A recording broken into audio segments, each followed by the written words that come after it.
Boost or vacuum leaks can be a pain to deal with.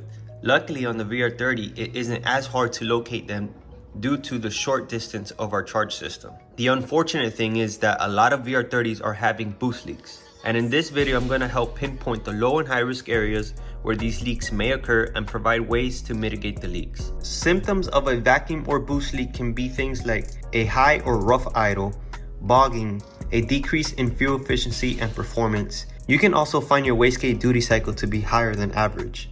So if you're new here, this is my full bolt-on VR30 on my Q50 Red Sport. And if you want to watch more content like this, you know what to do. First and foremost, let's try to understand the charge system on the VR30. We have the turbos pushing air through these 2-inch couplers into the intercoolers. From there, the air travels into the throttle bodies, into the manifold, where then it's introduced into the engine, and that's it. As you can see, the distance the compressed air has to travel is relatively short. Let's begin with the first location the boost travels from the turbo, and it so happens to be in the same area that the most common leaks occur, and that will be at the coupler here and the coupler there, where blow-off valves are normally installed. The majority of blow-off valves are installed there with T-couplers. So you go from having 2 openings to 3 openings. So you'll want to make sure that those clamps are secured tightly and they're not clamped on the very edge of the couplers. You never want to tighten clamps at the very edge of any hoses or couplers, because that can cause a potential area for a leak. Your blow valves themselves can be leaking as well. HKS blow valves are locked into place using a snap ring. If not installed properly or the O-ring is damaged, it will leak. If your HKS blow valves swivel, then you know your leak is coming from there. With blow valves being widely popular, there are a lot of replicas in the market, and it can be extremely hard to tell if it's genuine or not. Replicas are known to have leaky seals. I made a video comparing replica Greddy blow valves to my genuine ones. Make sure to watch that video next. On every blow valve, there are vacuum nipples. When on the throttle, you're generating boost, and that boost goes through vacuum lines into the blow valve, pushing the piston, shutting the valve. When you let off the throttle, you no longer are in boost, and now it's under vacuum, allowing the blow valves to vent the air. These vacuum lines must be sealed and clamped properly. That's why it's important to use something like PTFE, also known as Teflon tape, but my go-to stuff right now is gaseolas. It's an ethanol resistant paste. I find Teflon tape to deteriorate in certain locations where there's oil or gas. You'll want to use the paste on the threaded portions of the nipples. All the lines are to be clamped or zip tied tightly.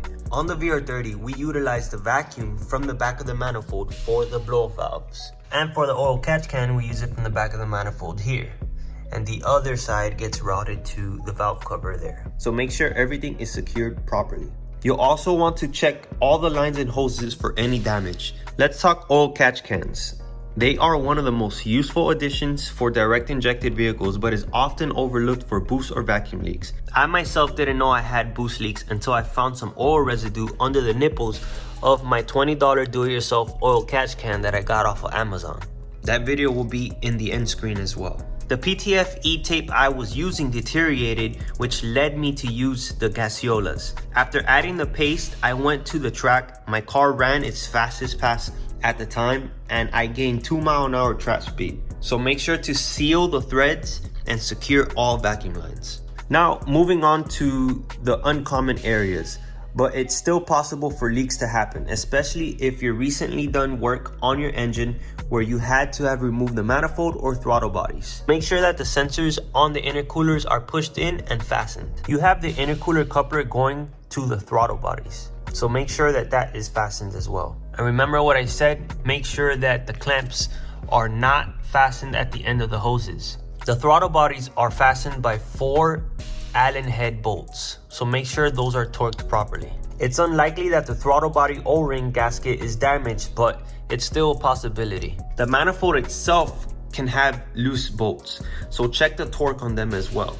Another unlikely but possible scenario is the O-ring or the gasket on the intake manifolds could be damaged, or there could be damage to the block where the O-ring gasket is supposed to seal. You can also check the map sensor to make sure it's pushed in and fastened. After you've gone over everything and the vacuum leak is still present, it might be time to perform a smoke test, or even better, a pressure test. Smoke will escape through some openings, but it's not always 100% reliable because some leaks may only occur under pressure. That's why a good old pressure check with soap and water can find most leaks.